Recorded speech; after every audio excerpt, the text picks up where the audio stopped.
Video केवल जानकारी और शैक्षणिक उद्देश्य के लिए है। किसी भी फाइनेंशियल निर्णय से पहले अपने सलाहकार से परामर्श लें। मान लीजिए आपने 5 अलग अलग फैक्ट्रियों से संपर्क बना लिया और हर फैक्ट्री आपको 1 लाख रुपए तक की उधारी देती है। इसका मतलब है कि आप हर हफ्ते 5 लाख रुपए तक का माल सप्लाई कर सकते हैं, यानी महीने में 20 लाख की सेल। अगर सिर्फ 5% का मुनाफा भी होता है तो आपकी महीने की कमाई 1 लाख रुपए और साल की कमाई 12 लाख रुपए हो सकती है। सबसे पहले हमें यह समझना होगा कि कपड़ा एक ऐसी बुनियादी जरूरत है जिसकी मांग कभी खत्म नहीं होगी। कोई त्योहार हो, शादी ब्याह हो, स्कूल ऑफिस हो या रोजमर्रा की जिंदगी, हर इंसान को कपड़े चाहिए ही होते हैं। इसके अलावा आज के फैशन और सोशल मीडिया के दौर में हर कोई नया, अच्छा और ट्रेंडी दिखना चाहता है। यहीं से इस सेक्टर की असली ताकत शुरू होती है। सोचिए अगर आप इस मांग का हिस्सा बने और सीधे ऐसे कपड़े जो फैक्ट्री से तैयार निकलते हैं उन्हें लोगों तक पहुंचाएं, तो मुनाफे की कितनी संभावनाएं हैं। लेकिन क्या सिर्फ इसमें मुनाफा ही है? नहीं, इसमें है आत्मनिर्भरता, स्वतंत्रता और अपने सपनों को जीने का मौका। अब आप कहेंगे कि सिर्फ 5,000 रुपए से क्या हो सकता है? तो चलिए मैं आपको उस प्रक्रिया से गुजारता हूं जो इस पूरे व्यापार की रीढ़ है। सबसे पहले आपको ये समझना होगा कि आप कौन से रेडीमेड कपड़े सप्लाई करेंगे। क्या आप बच्चों के कपड़े सप्लाई करेंगे? क्या महिलाओं के कुर्ती और टॉप्स सप्लाई करेंगे या पुरुषों की टी शर्ट और शर्ट? जैसे ही आपने कैटेगरी पर ध्यान केंद्रित किया, आपको जरूरत होगी एक अच्छे होलसेल सप्लायर की या फैक्ट्री से संपर्क बनाने की। ऐसे सप्लायर आज हर बड़े शहर, रेडीमेड गारमेंट मार्केट या ऑनलाइन प्लेटफॉर्म पर उपलब्ध हैं। कई सप्लायर व्हाट्सएप या टेलीग्राम ग्रुप के जरिए सीधे फैक्ट्री से कपड़े दिखाते हैं। आप उन्हें ऑर्डर कर सकते हैं और इसमें डिलीवरी सीधे आपके बताए पते पर हो जाती है। यानी आपने जिन दुकानदारों से ऑर्डर लिए हैं, माल सीधे उनके पते पर पहुंचा दिया जाता है। अब सवाल यह है कि 5,000 रुपए की पूंजी से क्या किया जा सकता है? आप इस रकम से अलग अलग तरह के कपड़ों के छोटे पैक खरीद सकते हैं, जैसे 50 रुपए में टी शर्ट, 60 रुपए में टॉप, 100 रुपए में कुर्ता। ये वही कपड़े होते हैं जो आम बाजार में दोगुनी या तिगुनी कीमत में बिकते हैं। आप इन्हें अपने लोकल इलाके में छोटे दुकानदारों और बड़े व्यापारियों को सैंपल दिखाकर बेच सकते हैं। लेकिन ध्यान रहे, इस काम में आपको फैक्ट्री और सप्लायर से अच्छे संपर्क बनाने होंगे ताकि आपको उधार माल मिल सके और आप ज्यादा मात्रा में कपड़ा सप्लाई कर सकें। मान लीजिए आपने 5 अलग अलग फैक्ट्रियों से संपर्क बना लिया और हर फैक्ट्री आपको 1 लाख रुपए तक की उधारी देती है। इसका मतलब है कि आप हर हफ्ते 5 लाख रुपए तक का माल सप्लाई कर सकते हैं, यानी महीने में 20 लाख की सेल। अगर सिर्फ 5% का मुनाफा भी होता है तो आपकी महीने की कमाई 1 लाख रुपए और साल की कमाई 12 लाख रुपए हो सकती है।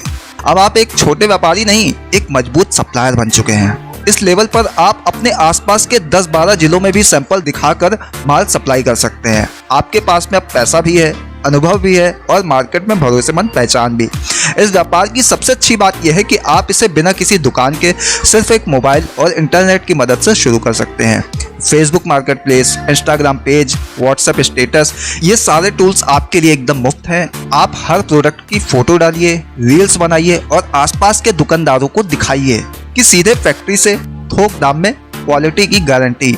ये शब्द ग्राहकों का भरोसा जीतते हैं। शुरुआत में आपका स्टॉक कम होगा, लेकिन उसे दिखाकर आप आसपास के दुकानदारों को बेच सकते हैं। कई लोग ऐसे हैं जिन्होंने इसी तरह की बिक्री शुरू की और कुछ ही महीनों में हजारों की कमाई करने लगे। जब आप थोड़ा आगे बढ़ जाते हैं तब आप चाहे अपना एक छोटा सा ब्रांड बना सकते हैं। इसमें कोई भारी खर्चा नहीं आता, बस कपड़ों पर अपना टैक्स लगवाइए जो आमतौर पर 2 से 5 रुपए में मिल जाता है। इससे ग्राहक को लगेगा कि आप एक प्रोफेशनल सप्लायर हैं। आप धीरे धीरे अपना पोर्टफोलियो बढ़ा सकते हैं। बच्चों के कपड़े, कॉलेज स्टूडेंट के ट्रेंडी आउटफिट्स, महिलाओं के पार्टी वियर और पुरुषों के ऑफिस वियर तक। जब आपके पास में वैरायटी होगी तो ग्राहकों की पसंद के अनुसार आपको सेल भी मिलती जाएगी। और जैसे जैसे आपका नेटवर्क बढ़ेगा, आप खुद एक मिनी होलसेलर बन सकते हैं। आप नए रिटेलर्स को जोड़ सकते हैं जो आपके माल को आगे बेचें और आप उन्हें थोक रेट पर माल दें। यहीं से शुरू होता है असली ग्रोथ का रास्ता। एक और बात जो बेहद महत्वपूर्ण है, क्वालिटी। यदि आप अच्छे कपड़े नहीं बेचेंगे तो ग्राहक वापस नहीं आएगा। इसलिए हर बार नया स्टॉक लाने से पहले 2-3 पीस का सैंपल जरूर मंगवाइए। उसे खुद देखिए, समझिए, पहन कर देखिए या फिर घर के लोगों से राय लीजिए। इस बिजनेस को आप जितना गंभीरता से लेंगे ये आपको उतना ही मजबूत बनाएगा। कपड़ा मार्केट कभी बंद नहीं होता। सर्दी, गर्मी, बरसात, त्योहार, शादी, हर मौसम का कपड़ा बिकता है। फैशन इंडस्ट्री में हर 15 दिन में नया ट्रेंड आता है। अगर आप समय के साथ में खुद को अपडेट रखते हैं तो आप हमेशा एक कदम आगे रहेंगे। और आज के दौर में तो ये और भी आसान हो गया है। सोशल मीडिया का जमाना है। अगर आप कैमरे के सामने बोलना जानते हैं तो कपड़ों की अनबॉक्सिंग वीडियो भी बना सकते हैं, ट्रायल वीडियो डाल सकते हैं। इससे आपका भरोसा बढ़ेगा और ग्राहक भी जुड़ेंगे। एक दिन ऐसा भी आएगा जब लोग खुद आपसे संपर्क करेंगे, भाई आपके पास में नया स्टॉक आया क्या। ये दिन तभी आएगा जब आप पूरी ईमानदारी, समझ और मेहनत से इस बिजनेस को अपनाएंगे। सोचिए वो दिन कैसा होगा जब आपके घर में हर महीने लाखों की कमाई आ रही होगी और आप कभी फुर्सत में बैठकर सोचेंगे कि ये सब मैंने सिर्फ 5,000 रुपए से शुरू किया था। वो गर्व, वो आत्मनिर्भरता, उसकी कीमत आप खुद नहीं लगा सकते। अब आपसे एक सवाल, अगर आपके पास में 5,000 रुपए हो और एक मौका हो कपड़ा इंडस्ट्री में कदम रखने का, रेडीमेड गारमेंट सप्लाई करने का, तो आप कौन से कपड़ों से शुरुआत करना चाहेंगे? बच्चों के कपड़े, महिलाओं का फैशन या पुरुषों के आउटफिट्स? नीचे कमेंट करके जरूर बताइए, क्योंकि आपकी राय हमें यह समझने में मदद करेगी कि लोग इस अवसर को किस नजर से देख रहे हैं। आज के भारत में लाखों लोग ऐसे हैं जिनके पास में हुनर है लेकिन साधन नहीं है। उनके पास में सोच है लेकिन उसे आकार देने के लिए जरूरी पूंजी नहीं है, और यही वजह है कि वो वहीं अटके रहते हैं जहां से कभी शुरू किया था। लेकिन कुछ लोग होते हैं जो इस कमी को अपना हथियार बना देते हैं और बैंक लोन को बोझ नहीं, एक अवसर बना लेते हैं। बैंक से लोन लेना सही तरीका है या नहीं, ये सवाल सीरीज 1 में हमने उठाया था और आप सबके जबरदस्त रिस्पॉन्स के बाद में आज हम बात करने जा रहे हैं उन खास बिजनेस आइडिया की जो आप बैंक से लोन लेकर शुरू कर सकते हैं और कुछ ही समय के बाद में उसे मुनाफे का स्रोत बना सकते हैं। लेकिन शर्त एक ही है, सिर्फ पैसा लेकर खर्च मत करिए, समझदारी से निवेश करिए। आज का दौर बदल चुका है, लोग नौकरी से ज्यादा छोटे लेकिन फायदे वाले बिजनेस की तरफ बढ़ रहे हैं और सरकार भी अब बैंकों को कह रही है कि छोटे व्यापारियों को बढ़ावा दिया जाए। फिर चाहे वो मुद्रा योजना हो, स्टार्टअप इंडिया हो, PMEGP योजना हो, अब बिना सिक्योरिटी के भी बैंक लोन मिल सकता है। तो चलिए बात करते हैं उन बिजनेस आइडिया की जो आप 1 लाख से 5 लाख रुपए तक के बैंक लोन से शुरू कर सकते हैं और जिनसे आप हर महीने 25,000 से 1 लाख रुपए तक की कमाई कर सकते हैं। पहला बिजनेस मॉडल है फ्लेवर्ड वाटर ड्रिंक यूनिट। अब आप सोचिए, देश भर में गर्मी का मौसम लंबा चलता है और गर्मियों में हर कोई कुछ ठंडा पीना चाहता है, चाहे वो नींबू पानी हो, बेल का शरबत हो, आम पन्ना हो, फ्रूट जूस या मसालेदार जलजीरा। अब आप इस जरूरत को समझिए और इसमें एक बिजनेस ढूंढिए। बाजार में ऐसी मशीनें हैं जो 3 से 5 लाख रुपए की लागत में एक छोटी बॉटलिंग यूनिट सेटअप कर देती हैं। इसमें bottle filling machine, sealing machine, capping unit और फिल्टर सिस्टम होता है।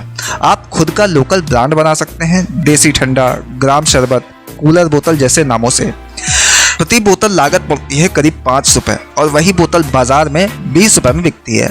अब अगर आप प्रतिदिन 1000 बोतल बनाते हैं और उसमें से 800 बोतल बेचते हैं तो आप प्रतिदिन 12,000 से 15,000 रुपए का लाभ निकाल सकते हैं, यानी महीने की 3 से 4 लाख रुपए की बिक्री और 50,000 से 80,000 रुपए तक का शुद्ध मुनाफा। दूसरा बिजनेस, बायोडिग्रेडेबल थाली कप बनाने का यूनिट। आज हर शहर और गांव में प्लास्टिक का विरोध बढ़ता जा रहा है। सरकार भी चाहती है कि लोग पर्यावरण के अनुकूल उत्पादों का उपयोग करें। ऐसे में बायोडिग्रेडेबल प्लेट्स, कप, चम्मच और फूड पैकेजिंग आइटम की मांग बढ़ रही है। इस बिजनेस को शुरू करने के लिए बैंक से 2-3 लाख रुपए का लोन काफी है। इसमें एक मशीन, रॉ मटेरियल और एक छोटा सा यूनिट सेट करना होता है। इस बिजनेस में आप रोजाना 5,000 से 8,000 प्लेट का बना सकते हैं और प्रति प्लेट की लागत करीब 50 पैसे आती है और वही बाजार में 1.5 से 2 रुपए में बिकती है। एक दिन में 5,000 प्लेट बेचने पर आप 5 से 7,000 रुपए प्रतिदिन का लाभ ले सकते हैं, यानी महीने में 1 लाख रुपए तक की कमाई। तीसरा मॉडल, डिजिटल सर्विस। ये बिजनेस विशेषकर छोटे कस्बों और गांवों में बहुत काम करता है। इस मॉडल में बैंकिंग सुविधा, बिल पेमेंट, आधार अपडेट, पैन कार्ड सेवा, ticket booking, mobile recharge, printing, scanning और लघु बीमा सेवाएं देते हैं। इस सेटअप के लिए आपको एक लैपटॉप, एक प्रिंटर, एक फिंगरप्रिंट डिवाइस, स्कैनर और एक अच्छी इंटरनेट कनेक्शन की जरूरत होती है। इसके लिए 1 लाख से 1.5 लाख रुपए का लोन काफी होता है। इस बिजनेस की खास बात यह है कि यहाँ खर्चा कम है और लाभ स्थिर है। आप दिन भर में छोटे छोटे ट्रांजैक्शन से 500 से 2,000 रुपए तक की कमाई कर सकते हैं और यही कमाई महीने में आपको 15 से 40,000 रुपए तक की आय दे सकती है, बिना किसी बड़ा खर्च या स्टॉक का जोखिम। अब ये तीनों मॉडल सिर्फ उदाहरण है। असल में बिजनेस की गहराई तब आती है जब आप अपने क्षेत्र, ग्राहक और संसाधनों की समझ के साथ में उस आइडिया को ढालते हैं, क्योंकि हर बिजनेस एक जैसा नहीं चलता, लेकिन हर बिजनेस सही योजना से जरूर चलता है। अब बात आती है बैंक लोन लेने की प्रक्रिया। अगर आप एक आम नागरिक हैं और आपके पास में आधार कार्ड, पैन कार्ड, निवास प्रमाण पत्र और एक सिंपल सा बिजनेस प्लान है, तो आप प्रधानमंत्री मुद्रा योजना, स्टार्टअप योजना या स्टैंड अप इंडिया स्कीम के अंतर्गत आवेदन कर सकते हैं। इसके लिए किसी बड़े एजेंट या दलाल की जरूरत नहीं होती है। आप खुद सरकारी पोर्टल या बैंक शाखा में जाकर आवेदन कर सकते हैं। अगर आपने कभी लोन नहीं लिया तो आपके लिए शिशु मुद्रा योजना ये 50,000 तक होती है और किशोर मुद्रा ये 50,000 से 5 लाख रुपए तक की होती है। सबसे आसान विकल्प है। यहाँ ध्यान देने वाली बात है, अगर आप ईमानदारी से काम करें तो बैंक भी सहयोग करता है, लेकिन अगर आप उस पैसे को सिर्फ दिखावे या दिखावटी खर्चों में उड़ा देंगे तो आपको लोन मिलेगा लेकिन उसका फायदा कभी नहीं मिलेगा। बैंक का पैसा तब तक आपकी मदद है जब तक आप उसे सही जगह लगाएं, वरना वो बोझ बन जाता है। तो अब आप सोचिए, क्या आप भी लोन से डरेंगे या उसे समझदारी से अपनी ताकत बनाएंगे? एक और बात, अमीरी सिर्फ पैसों से नहीं आती, वो सोच से आती है और उस सोच को पैसा आकार देता है। बैंक लोन वही पैसा है जिसे आप सही समय, सही योजना और सही उत्पाद के साथ में जोड़ देंगे तो वही आपके बैंक बैलेंस, घर की स्थिति और भविष्य की दिशा को बदल देगा। अब मैं आपसे एक सीधा और जरूरी सवाल पूछना चाहता हूँ। अगर आपको बैंक 5 लाख रुपए का लोन दे तो आप कौन सा बिजनेस शुरू करना चाहेंगे और क्यों? नीचे कमेंट करके जरूर बताइए ताकि मैं अगली सीरीज में उस बिजनेस की पूरी रणनीति आपके लिए बनाकर ला सकूं। बहुत बहुत शुक्रिया आप सभी का। वीडियो पसंद आया हो तो लाइक कीजिए, शेयर कीजिए और ऐसे ही बिजनेस आइडियाज के लिए जुड़े रहिए।